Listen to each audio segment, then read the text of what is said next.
The music pulsed through the room like a living heartbeat, echoing off the crystal chandeliers and polished marble floors. It was one of those corporate galas, where everything looked perfect on the surface: expensive suits, designer dresses, forced smiles, but underneath, stories were unfolding that no one could quite see.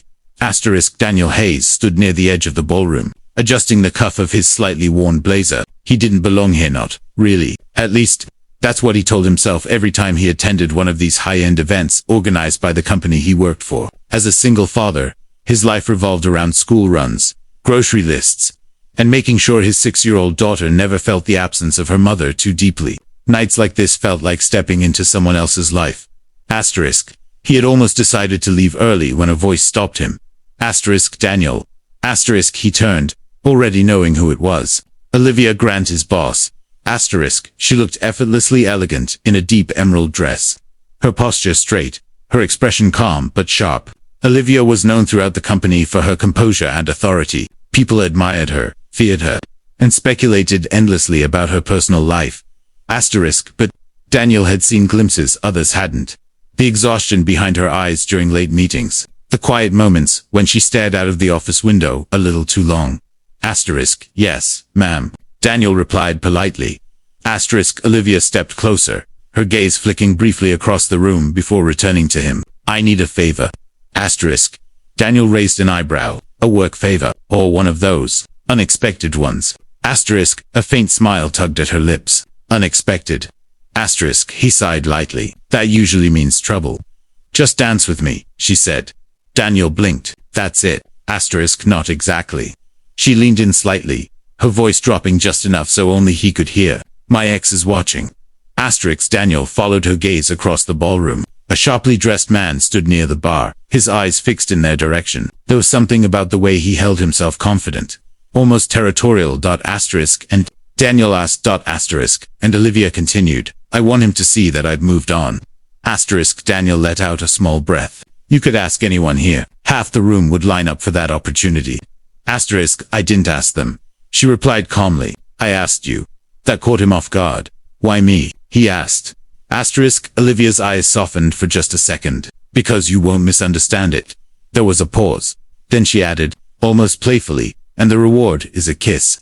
Daniel stared at her for a moment, then shook his head with a quiet chuckle. You can do better than bribing your employee. Maybe, she said. But will you? He looked at her, then at the man across the room, then back at her again. You know what? Daniel said, offering his hand. You can do this. Let's make it convincing. Olivia placed her hand in his, and together they walked toward the center of the dance floor. The music shifted to something slower, more intimate. As they began to move, Daniel kept a respectful distance, his posture careful, his movements steady but not overly confident. He wasn't here to impress anyone. He was here to help. You dance well, Olivia murmured. I had practice, Daniel replied. My daughter insists on nightly dance sessions in the living room. That earned a genuine smile from her. They moved in sync, the world around them fading into a blur of lights and shadows. But Daniel could feel it, the weight of someone watching. He didn't need to look to know Olivia's ex hadn't taken his eyes off them. Closer. Olivia whispered. Daniel hesitated for half a second, then gently placed his hand more firmly at her back, pulling her slightly closer. Not too much, just enough to make the moment believable. Relax, he said softly. You're doing fine. I don't usually do this, she admitted. I can tell, he replied with a faint smile. Is it that obvious? Only to someone who's not trying to impress you. That made her laugh quietly. As the song continued, something unexpected happened. What started as an act began to feel natural, comfortable. Daniel wasn't trying to win her over. Olivia wasn't trying to prove anything, at least not in that moment. For a few minutes, there were just two people sharing a quiet space in the middle of a loud world. Tell me something, Olivia said. What? Why haven't you dated anyone? Daniel exhaled slowly. Time, priorities. Fear, maybe. Fear. Yeah, he said. When it's just you and your kid, every decision feels bigger. You don't just risk your own heart, you risk theirs too. Olivia didn't respond immediately. She just looked at him, really looked at him, as if seeing him for the first time beyond his role at work. That's admirable, she said softly. It's just life, Daniel replied.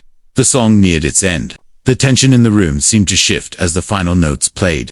Daniel glanced briefly across the floor. Olivia's ex was gone. Looks like the mission is accomplished.